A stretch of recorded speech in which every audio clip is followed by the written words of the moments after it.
It's DeadBOY here, and I'm going to be bringing you today my top 5 favorite zombies maps. Now, this is just solely going to be the zombie maps in Black Ops 3. Obviously, the maps in Black Ops 3 were in other maps before, other games before. I know that, but this is going to be gameplay solely from Black Ops 3. Anyways, this is also going to be my disclaimer, so before anybody gets triggered or angry or just overall hates me, I said it here first, my opinion, my thoughts, what I think about the maps, and yeah, that's about it. What I'll be talking about in each map video is, one, when the map came out and what Call of Duty came out in.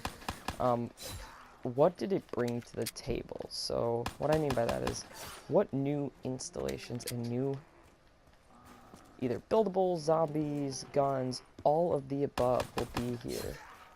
So what did they innovate? What did they change? What's different with the game?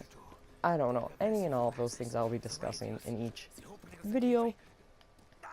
Again, my opinion, 100% my opinion. And if you feel the same, great. If you don't, comment down below. I'm all ears for why you think what you think. That's about it.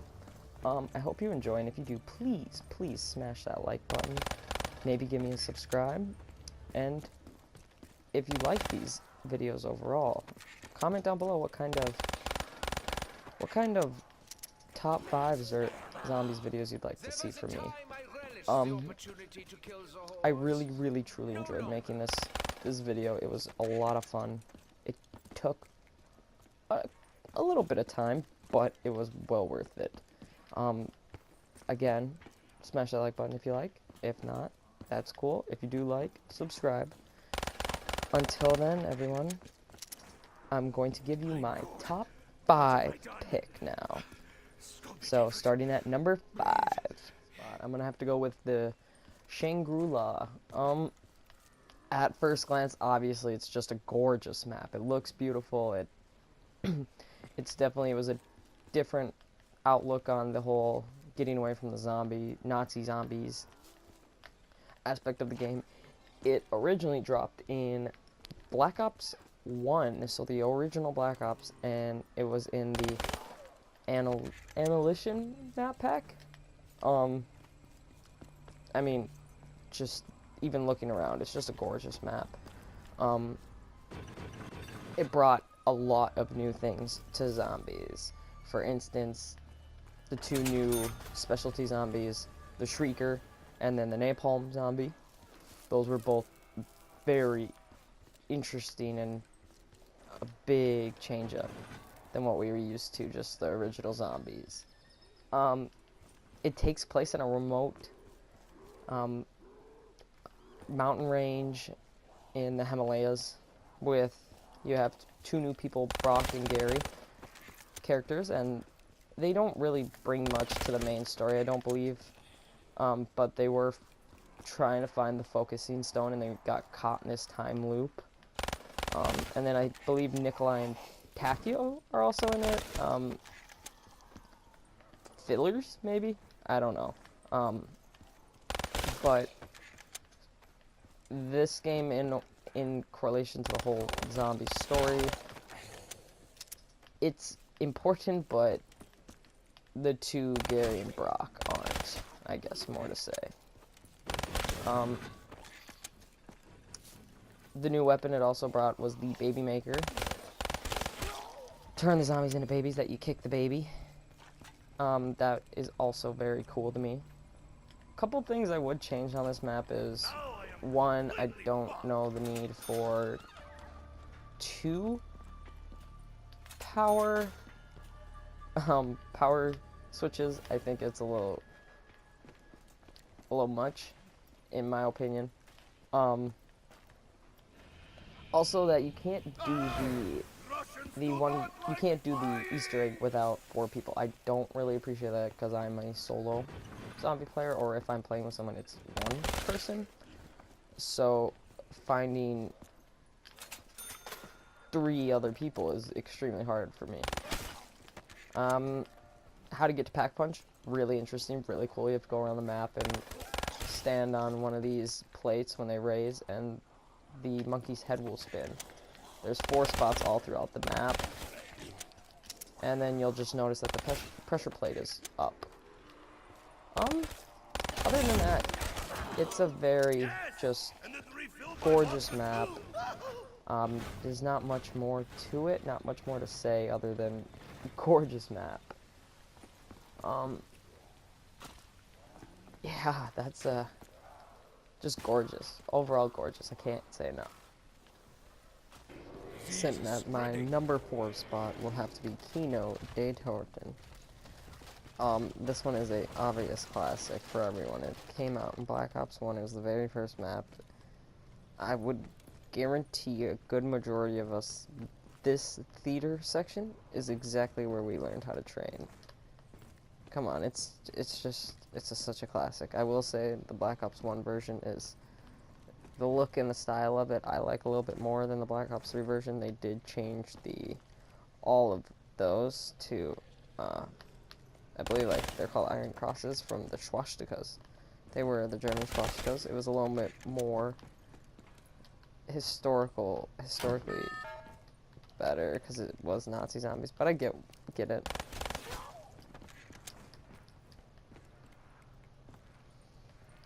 It brought out 2 new aspects: the Nova crawlers, those little things that come out of the walls up there, and then one main spot I think everyone will know is right there. They crawl and then they blow up with Nova gas, and it makes you cough and makes you not able to use a gun. I believe if you stand in it long enough, it does damage. I'm not sure on that, so. Overall, this map, though, is one of my favorites. It brings back a lot of hours I played on this map. The spirits come to aid us. And another big part, I think it has one of the best songs. The 115 song. Finding all those meteor parts. And that song just gets you amped to kill some zombies. I found another rock.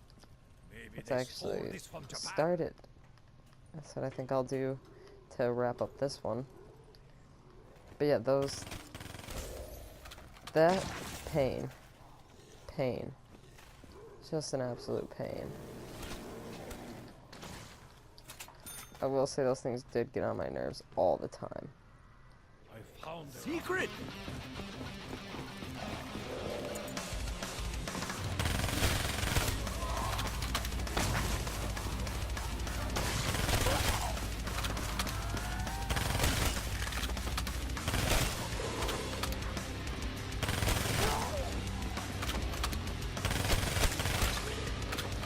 Just an overall great map, great song.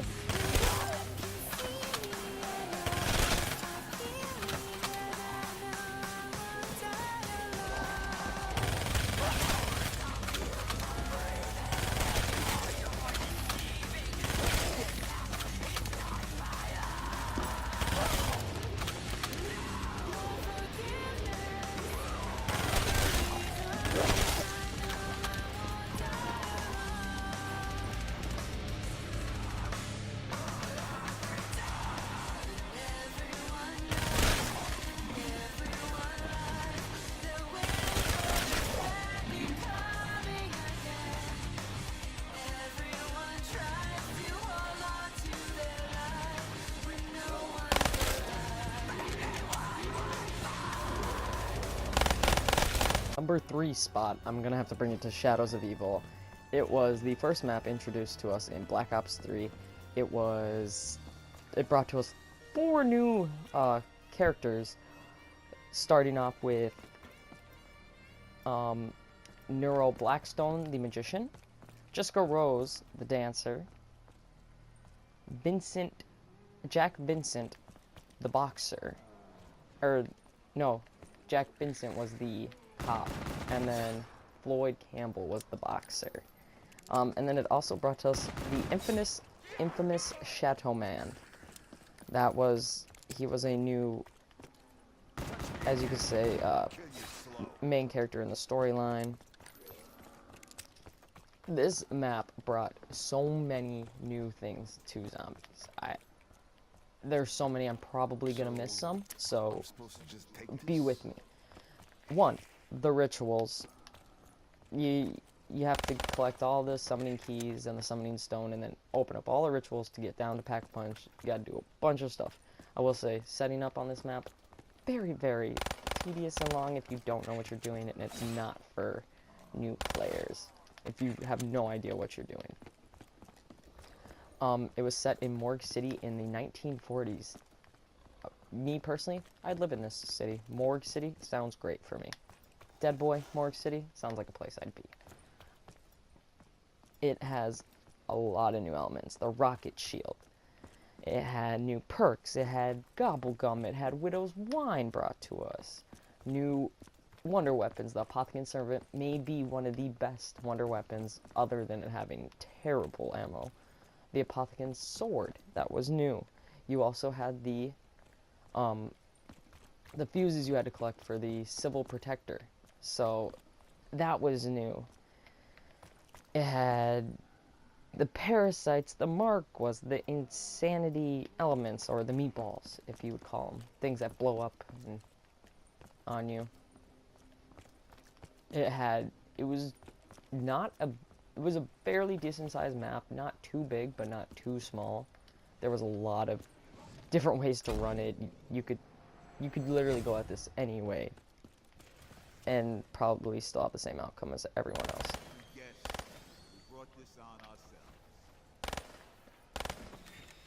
These guys are very creepy, and I love them. See, this is where, once you do all the rituals, you go through Pack-a-Punch if you haven't done it. It also brought you these pods. You can harvest them and potentially get something good or something bad. Like there, I got a zombie. You can get parts for the Apothecary Servant there, one of the tentacles. There's just so many things. It brought back kind of the Afterlife 2 with becoming the beast type of deal. There's so many unique things in this map. It's ridiculous. And that's why it comes at number 3. It's not my favorite. It's a little overwhelming, but it's an overall great map. I don't know anyone who doesn't particularly like it in some aspect. Other than it being extremely laggy, once you get Pack-a-Punch and you got the Apothecary Servant, you're on like level 25, 30, and the rain is just beating you to a piss with the lag. Another thing I will say I don't like about this map is I ain't got enough bullets to deal with all these freaks. I forgot where I was gonna go with it because I just like it a lot. It sits at number 3 though for me, you guys. I have mixed emotions about this one, to say the least.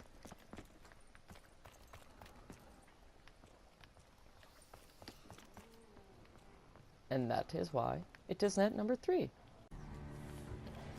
At my number 2 spots, it will go to Origins. I know a lot. What are you guys thinking? You guys are probably questioning why I put this at number 2 and not number 1. Just because I have a better one that I like, personally. Anyways,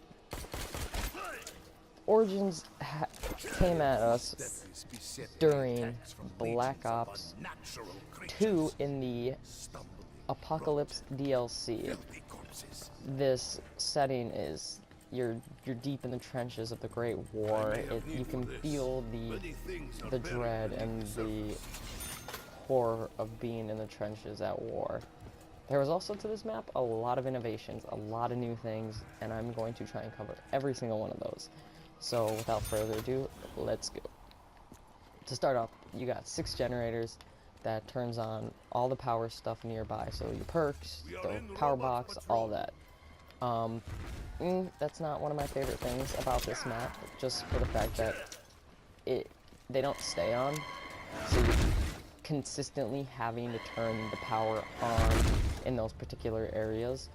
So that gets a little frustrating. Becomes real? Other than that, yep, you got the 6 generators, you gotta turn them all on, turns on your perks. You also have a new thing, the giant robots. Thea, Thor, and Odin, they all have their path that they make. They walk above the trenches, the excavation site, and the church.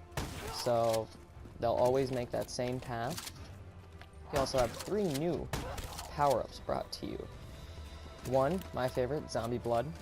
It makes you, the zombies won't see you and they won't mess with you, so you're pretty much hidden from them. You also have Blood Money. That one will give you, speaking of, anywhere between 50 and 200 points, and then you have an empty perk bottle, so that will give you, obviously, an empty perk slot. You have also buildables return, so you have the infamous elemental staves, the ice, the wind, the fire, and the lightning. Those things are great. You can upgrade them in a crazy place, and then they become literally the best on the game. Other than something other I will mention later on in this video. But anyways, you also have the zombie shield, the Maxis drone. You have the shovel that you can dig up spots on the map, and that's great. You also have a demonic announcer in this map, is Samantha Maxis.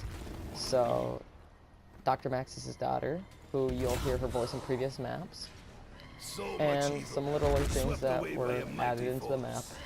The new zombies, which are the Crusader zombies, Templar zombies, and our infamous Panzer.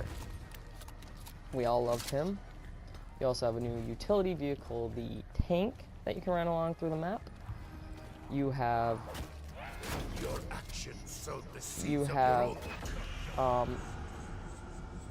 the new challenges that are in the maps now, so that's pretty cool. You also have a new way of getting perks, which is the Wonder Fizz, which we all know and love today. And then you also have the zombie eye color is different. You got the G-Strike, which is like a more powerful monkey bomb in a way. You got the...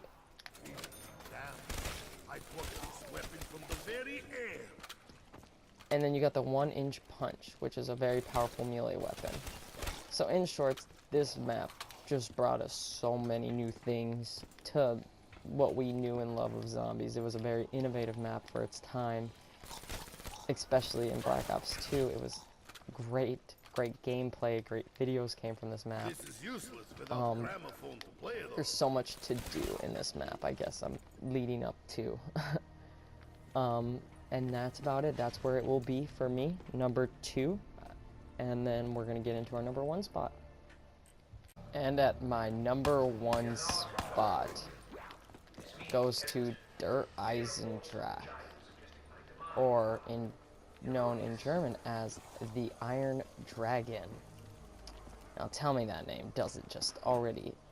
It comes off the tongue so simple, and it's just an amazing map, in my opinion. It's set in a castle in Austria known as Griffin Castle. It brings together, you know, your 4 main characters. You got Tank, Dempsey, Richtofen, Takio, and Nikolai. I mean, I must have a favorite for snowy maps, but this one just it is my favorite. It's beautiful. The whole map it's huge but not too big where it's overwhelming. It's got enough movement room. And I think my favorite part is it's got so many different aspects from previous maps, but it's not the same map, almost. It's just got it took good things from different maps, such as elements from Mob of the Dead, Moon, Ascension, with, you know, feeding the dragons. That's awesome. So then you can, once you feed all 3 dragons, you get the Wrath of the Ancients, the bow. And then with that bow, you can upgrade that into 4 different ways. So you got the lightning, you got the void, you got the fire, and you got the wolf bow. My personal favorite is the lightning. That one's the best. It also has buildables, so you got your shield, you got the Ragnaroks, you got your gravity lift, so you can jump from one area of the map to the next, which is pretty cool for a very cheap price as well. So it's not like some maps where teleporting is expensive. 1 power switch, so that's a plus. But you do have 3 different parts to the Pack-a-Punch, and they all teleport throughout different 3 locations of the map, which some may not like, but I really enjoy that. It's not just you gotta go to this location and that's always where Pack-a-Punch will be. You could be camping in one spot and then Pack-a-Punch show up. I don't know. It's awesome. You got probably the best trap to the death machine. It's great for killing the Panzer. You have the Panzer back, so he's a boss, but he brings a good challenge to the game. Without him, I feel like it'd be too easy almost. I don't know, there's not much more to say to this game. The Easter egg is, you can do that by yourself, it's fun. It has a good story to it. The whole map itself, the layout is beautiful. And I think that is why it is personally my favorite. The way it feels, how you level up the bows, the time system. I don't know. Something about it, it's very, very fun. No matter what way you play it, you can play it a different way each time. So if that's, oh, this round, or this game I want to upgrade this bow, or I want to upgrade this bow, oh, I want to do the Easter egg, stuff like that. I don't know. It feels like a different place no matter where you go. If you're in the area with the pyramid, or you're at the rocket launch area, or you're in the castle, outside the castle, it feels unique in each little area. Each little area's got its own almost kind of story to tell.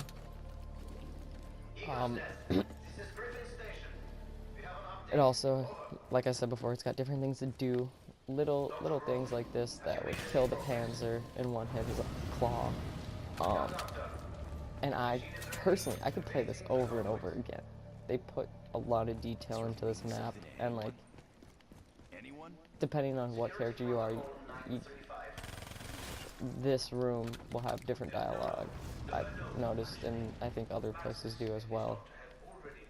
It's just an overall, just fun map to play. Fun map to play either alone, see how far you can get. You can do different challenges with it, like, no perks, or how high you can do that literally with any of the maps. I'm not saying you can't, but this one I think is just the most fun for me. I don't know, it has a special place in my heart. It's in a freaking castle, so like, come on, you can't bash the castle, you know? And like, it's got a perfect place to camp, up by the death machine, and I don't know. Let me know what you think. I hope you guys really enjoyed this video. I really enjoyed making it. If you want more videos like this, leave a like, leave a comment in the video. I'm extremely happy I made this video for you guys. I'm glad you guys get to see what maps I like, what I like about the maps, my opinion. I don't know. I just really enjoyed making this video, you guys, for you. So if you could smash that like button, subscribe if you like, and as always, DeadBOY's out.